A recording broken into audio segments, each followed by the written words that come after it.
Ohanezenege Monte. This is a message to all the Southeasterners, Nakwa Africa Nile, and I welcome you to My African Village TV, your guide to the hidden treasures of Africa. Today, I've got an appeal to make to the Southeastern governors, their media aides, and every single one of us as Ndibo. Udugayanya that hunger is not just happening in Nigeria. It is a global thing. And I'd like every one of us under the sound of my voice to take this message seriously, whether you're in the diaspora or you're at home. For the first time since the outbreak of the COVID-19 pandemic, the rising world hunger figures appear to have plateaued in 2024, according to the new State of Food Security and Nutrition in the World report. Global hunger remained relatively unchanged from 2021 to 2024, but this is still far above pre-pandemic levels, affecting around 13.2% of the world's population in 2024 compared with 7.9% in 2019. New figures estimate that between 783 and 831 million people in the world faced hunger in 2024. This reflects an additional 322 million people who have fallen into hunger since 2019, and projections suggest around more than 100 million people will be chronically undernourished in 2030. Guys, just for your information, I go Dinobodo, and I'll tell you why it is affecting Africa more than the Westerners, as opposed to the fact that we Africans have got the land, we have got the right soil for farming, we have also got the best climate when it comes to farming. Now, you and I know that too many young people have become fixated on the pursuit of foreign employment, dreaming of monthly paychecks from overseas companies or organizations. While this ambition is understandable, it has come at the cost of neglecting one of Africa's greatest resources, which is farming and its agricultural potential. Ani bundolumo right from the onset, I think it is time to invest back home.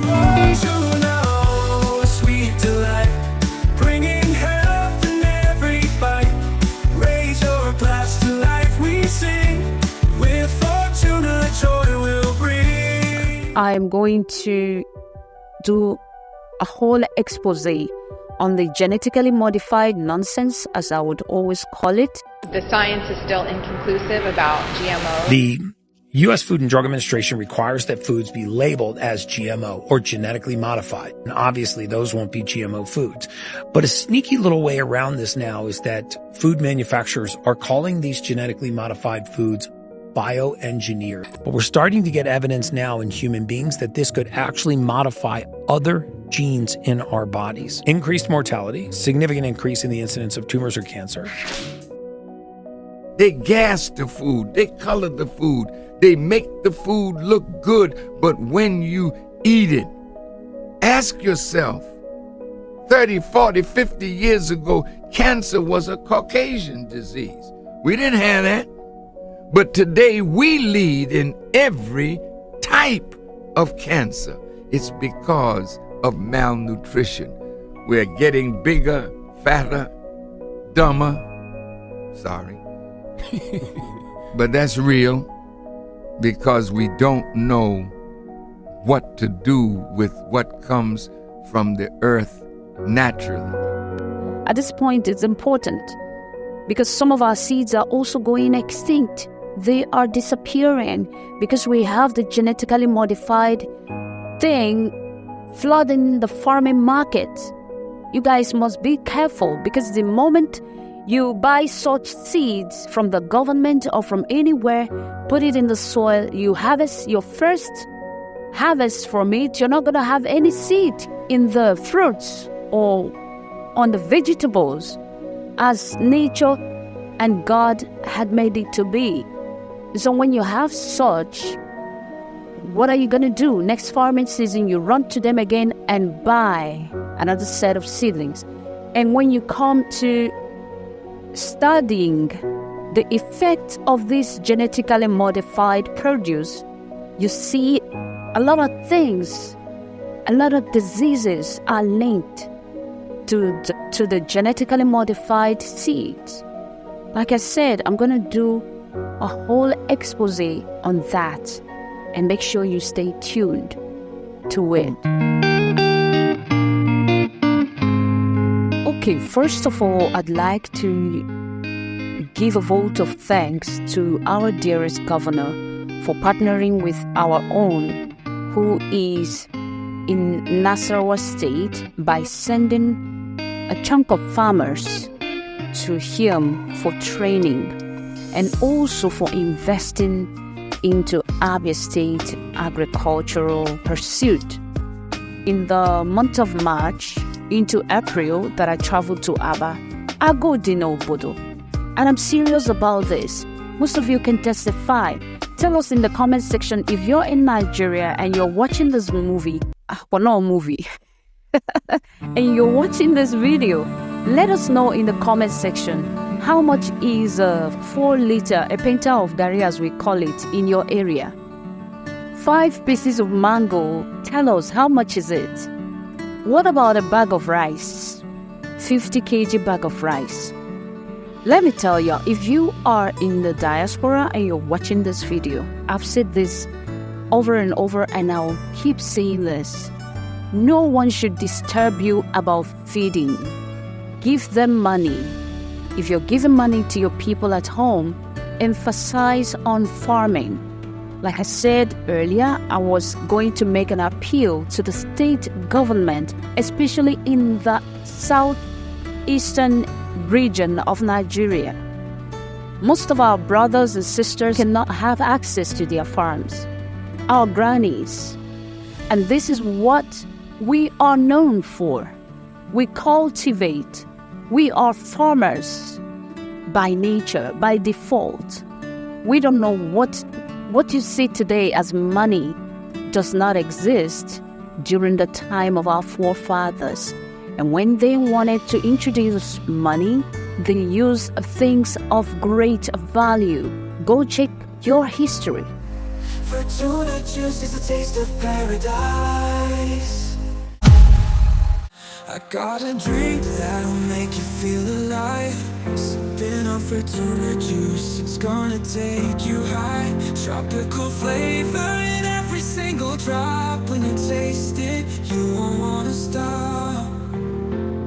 It's like a burst of sunshine in a glass. Fortuna juice. Now, as Ndibo, it is time to become conscious. I thank God for the type of governor we have in Abia State. And I want this kind of consciousness to spread and permeate every part of Nigeria, southeast, southwest, what have you. The entire Nigerian space, all the way to West Africa, all the way to Africa. Because at the end of the day, we share the same land in the continent. And most of us, especially in the western part, we share the same weather.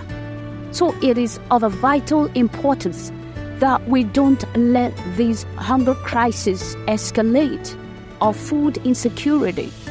And so I appeal to all our state government and the media aids to our government in the southeastern and southwest Nigeria to, as a matter of urgency, put security in place for our farmers, for our people back in the villages where the herders from the Fulani tribe had taken over their lands, killing them and even grazing in the farmlands. Who does that? What's up, my people? How una dey? I bet me not watch this video carefully. Share una see the reason why we say food is expensive now.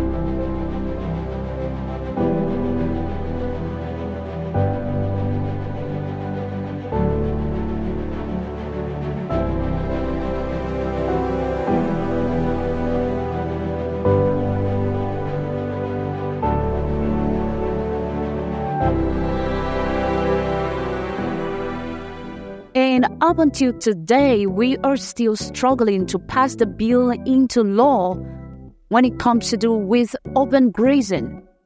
Please, I know that some of your media aides will, go online to see what people are talking about the government. Please, please, please, if you know anybody in the place of authority, this had to be attended to as a matter of urgency. Our people need to have access to their farms.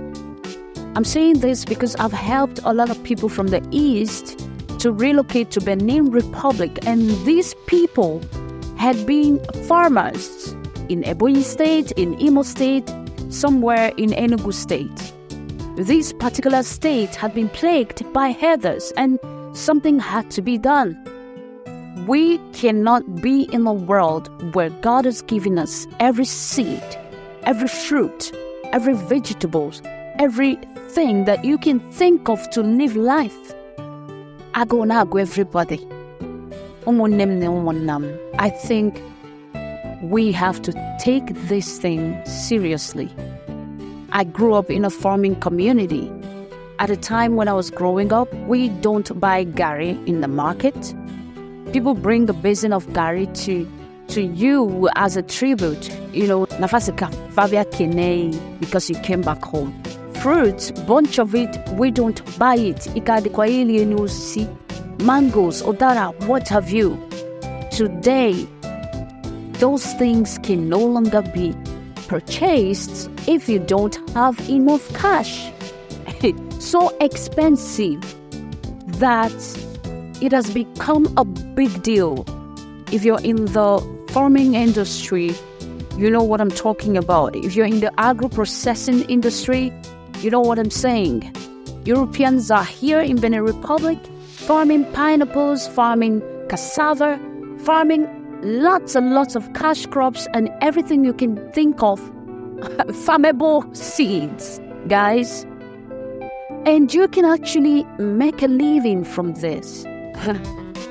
Let me tell you, we in Africa can't survive this if we continue to support our youths to flee, if we continue to sell up our lands and, wanting to live a life like a regular Westerner. When a fish leaves its environment, can it ever live anywhere comfortably without suffocating? Guys, there are many things we can do, even as a business. You have fresh tomatoes, you have poultry farming, you have the chicken production aspect of it, you have the vegetables, you have the fishing or fishery product, you have even ranching. What happened? We can create a ranch in our backyards. We can create goat farming. You can put up something. Hey guys, this is serious. It is happening. Do not say we didn't tell you. Is it plantain? How many of you can purchase plantain in the market? Is it banana, cocoa plantation, palm fruits plantation, coconut plantation, pineapple farming and juicing, even, name it. And so guys, it is very, very important for us to pay attention to this call. If you have parents at home who can farm, if you have brothers and sisters who are into farming, if you have anybody who wants to farm and people who wants to run away, educate them on the great potential that is embedded into farming.